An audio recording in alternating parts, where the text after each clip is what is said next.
जीर्ण वयन जे करन्ति भावेन अमला असंकलिठा ते हुन्ति परित संसारी। बोलिए भगवान महावीर पावन चरित गुरुदेव जी। वंदो मन वच काए भव सागर को तरण में करो हमारी सहाय।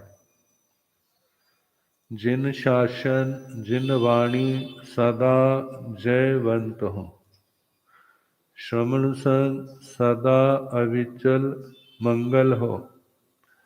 मुक्ति को प्राप्त श्रमण भगवान महावीर स्वामी, उनकी परम पावन कल्याणी भागवती वाणी वाचक प्रमुख श्री इंद्र भूति गौतमादि गणधर भगवंत,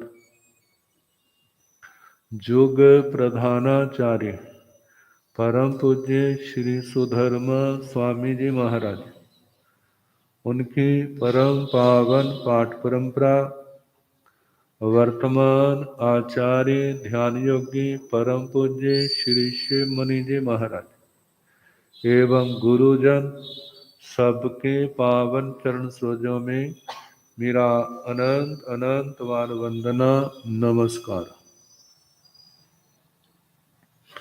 उपस्थित धर्म प्रेमी सज्जनों, माताओं तथा बहनों, 18 पापों की चर्चा चल रही। कितने लोग कहते हैं महाराज मेरा बच्चा पढ़ता है, इसको कोई ऐसा मंत्र दो। समझ गए होंगे कौन सा मंत्र? इसका दिमाग तेज हो जाए, ग्रहण शक्ति बढ़ जाए, पूर्ण सफलता मिले। ऐसा होता ही। कहते दिमाग डल क्यों है? जीवन में सफलता क्यों नहीं मिलती? चाहता तो अच्छा है लेकिन हो जाता बुरा है। ऐसा क्यों? कहते जे कोई चीजें और नहीं, जे 18 पाप ही है, जिनको करने से आत्मा की जागृत शक्तियां भी सो जाती है। कोई वस्तु कितनी भी बढ़िया क्यों ना हो, यदि उसकी साल संभाल ना की जाए तो रोज आकाश में धूल उड़ रही है। और आजकल तो विशेष करके कभी आपने नोट किया होगा, कभी समय होता था व्यक्ति एक बार बस्तर पहनते थे, 10 दिन निकल जाते थे ना, धोने की जरूरत नहीं पड़ती थी। लेकिन आज क्या होता है, लगभग रोज ही घरों में तो भी घाट होता है ना। तो ऐसा क्यों? क्योंकि आकाश में प्रदूषण, इतनी आपकी गाड़ियां चलती हैं और जो डीजल पेट्रोल का धुआं है वो कहाँ जाता है? आकाश में ही तो है। फिर उसके द्वारा जो धूड़ उड़ती है वह, और इतनी फैक्ट्रियां चल रही हैं, इंडस्ट्री चल रही हैं, इतने वाहन चल रहे हैं। देखते कभी समय था आकाश में देखते तो एक एक तारा नजर आता था, और आज देखा कभी? रात को देखना वाला कितने के दिखाई देते। कहा जैसे ये प्रदूषण प्रकृति के ऊपर कितना आवरण डाल दिया है। पिछले साल अखबारों में आया था, जालंधर से हिमालय की चोटियां बर्फ वाली दिखने लग पड़ी जब लॉकडाउन लगा हुआ था। कहते ऐसा कभी 78 के आसपास दिखता था कि वहां से वो पहाड़ियां, अब क्योंकि फैक्ट्रियां बंद, वाहन बंद, सब कुछ, आकाश साफ होने लगा, तो इतनी दूर से दिखने लग पड़ी। तो आज नहीं दिखाई दे रही, तो क्यों? क्योंकि जो गर्दा गवार सारा कहां आकाश में घूम रहा है। जैसे वह प्रकृति को धूमिल कर रहा है, ऐसे हमारे क्रियाकलाप जिनके अंदर स्वच्छता नहीं है, जिनके अंदर मैलापन है, और मैलापन किस कारण आया? इन 18 पापों के कारण ही आया। उसने इस अनंत निर्मल आत्मा को भी क्या बना दिया हुआ है? कितना गंदा, आवरणों से भरा पड़ा, कुछ भी दिखाई नहीं देता। आत्मा के अंदर इतनी शक्ति है, बिना आंखों के सब कुछ देख सकता है, लेकिन आंखों से भी सब कुछ अब दिखाई नहीं देता। ये किस कारण से? इस आत्मा ने जो इन 18 पापों का सेवन किया। कहा धार्मिकता क्या है? केवल धर्म स्थान में जाना धार्मिकता नहीं है। धार्मिक क्रियाकलाप कर ले, केवल उतने में नहीं है। कहते हैं आपकी धार्मिकता की जो आधारशिला है, इन पाप कर्मों को जानो और इससे मुक्त बनो, इनका परित्याग करो। जितना आत्मा इनका परित्याग करेगी, छोड़ेगी, उसकी आत्मा उतनी ही ज्यादा धार्मिक कहलाने की अधिकारी हो, और उसका किया हुआ थोड़ा धर्म, ध्यान, भजन पाठ भी ज्यादा फल देने वाला होगा। और यदि इन पाप कर्मों को छोड़ा नहीं है, फिर ऊपर से हम कितने क्रियाकलाप करें, वो हमारे सफल नहीं होंगे।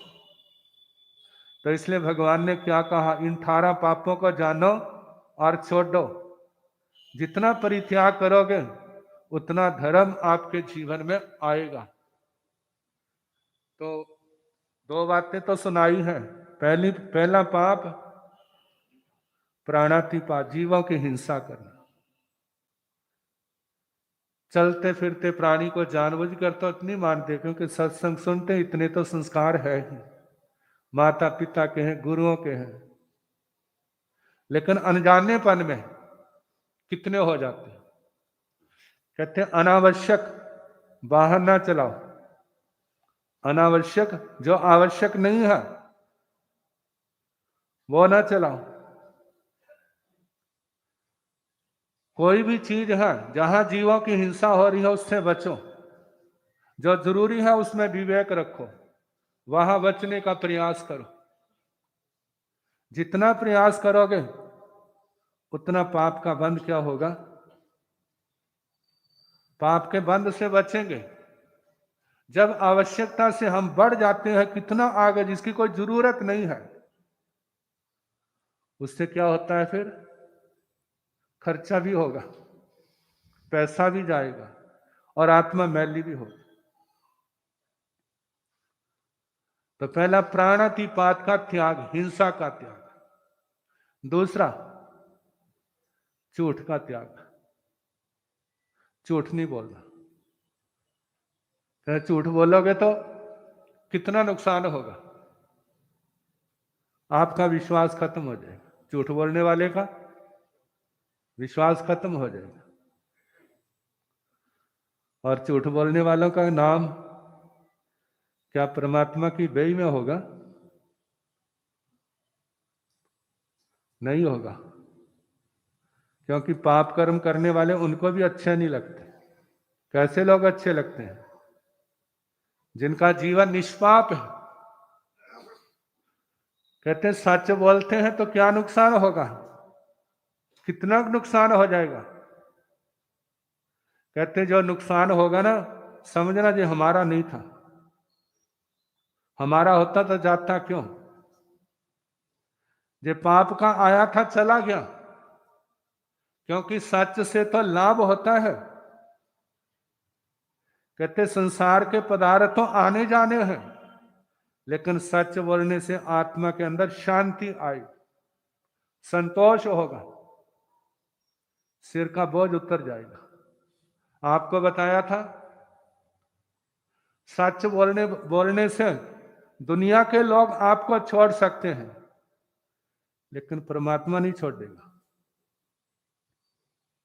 आपका शरीर चाहे चला जाए, लेकिन सच है तो शरीर छोड़ने के साथ ही संभालने वाले भी आ जाएंगे। कहते सच भगवान है और झूठ शैतान है। अब देखो हमने अपने जीवन में किसको स्थान देना। सच बोलोगे मानो नुकसान होगा, छिड़का पड़ जाएंगे, दो चार कोई लगा देगा, नुकसान हो जाएगा, शांति से सह लोगे, इसका परिणाम क्या होगा? आपका विश्वास, जो अविश्वास था ना पहले, वो कट जाएगा और क्या बढ़ेगा?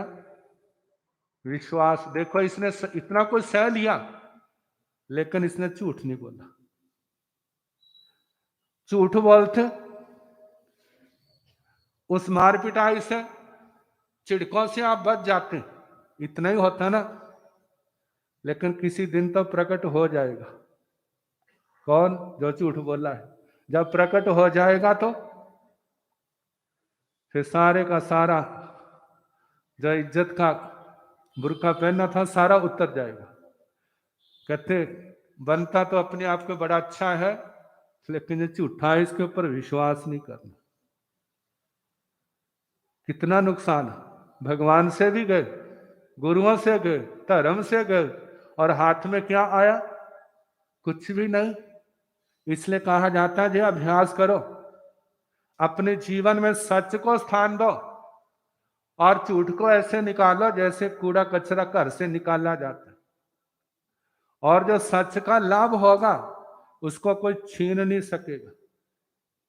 कारण क्या है? वो आत्मा की अपनी सच्ची कमाई है, झूठी कमाई नहीं रहती। आ भी जाएगी ना तो जो कुछ आसपास है उसको भी साथ ही ले जाएगी। क्योंकि कह देते ना, टोकरी 100 फलों से भरी पड़ी है, एक सड़ा फल डाल दो, जितने साफ है सारे क्या हो जाएंगे? सारे खराब हो जाएंगे। ऐसे ही सच की कमाई पाप की कमाई से क्या हो जाएगी वो। तो इसलिए आत्मा को क्या ध्यान रखना? हे आत्मा, तेरे जीवन की सफलता किस में है? सच में है, झूठ में नहीं। अब तीसरे नंबर पर चले। तीसरा क्या है? चोरी। किसी ने चोरी की तो उसका क्या नाम पड़ गया? चोरी के नाम क्या पड़ा? यदि कोई साधारण है तो मुंह पर कह देंगे चोर है, और कोई ठाडा है तो मुंह पर तो नहीं कहेंगे, पीठ पीछे कहेंगे वो चोर गया है। कैसा संबोधन मिला? चोरी किसके लिए की है? कहते हैं भूखे मरना कोई इतना बुरा नहीं है जितना चोरी खा के जीना। कहते हैं हमारा शरीर स्वस्थ है, तंदुरुस्त है, तो मेहनत करें न्याय नीति से। एक भाई के पास मांगने वाला आया, कहने लो दो हमारे को रोटी खानी है। तो उसने कह दिया तू चंगा वाला है, कमा के खाना, काम नहीं होता तेरे से। कहते जे काम नहीं है, कौन सा वाला मांगना काम नहीं है? कहते तुम करके देखो वाला। कहते जेल है और पीछा छोड़ मेरा। मतलब गौरव पूर्ण जीवन कौन सा है? गौरवपूर्ण जीवन कौन सा है? जो अपने हाथों से मेहनत करता है, मेहनत करके कमाता है, वो खाता है तो उसमें गौरव है, और उसमें से देता है तो उसमें भी क्या है? गौरव है। अखबारों में एक बार खबर छपी थी, एक भाई जेब काटने वाला पकड़ा गया। जब उसका सामने आया, कहते ये तो दान भी बहुत देता था, फलानी जगह कितना देता था, और लोगों से बढ़ चढ़ के देता था, कितनी इज्जत थी। लेकिन जब वो पकड़ा गया तो सारी इज्जत कहां गई? मतलब झूठ के ऊपर थी, गलत काम के ऊपर थी। अब जो नेक नीति से जीता है, न्याय नीति से मेहनत करता है, उसकी इज्जत तो यही बात है कि ये भला आदमी है। यदि गलत कामों से इज्जत बना भी ली तो कितनी देर रहेगी? कहते ये शब्द जो व्यक्ति के साथ लगते हैं ना, इनकी कोई दुनिया में कीमत नहीं है। कौन? ये व्यक्ति भला है, ये व्यक्ति सदाचारी है, ये व्यक्ति झूठ नहीं बोलता, इसके दिल में दया है, इसके जीवन में संतोष है। बोलो, इससे बढ़िया कोई दुनिया में उपाधियां हैं? इनसे बड़ा कोई और सम्मान हो सकता है? लेकिन इनको अर्जित करने में जीवन लगाना पड़ता है, अपनी इच्छाओं का त्याग करना पड़ता है, लालसाएं छोड़नी पड़ती हैं,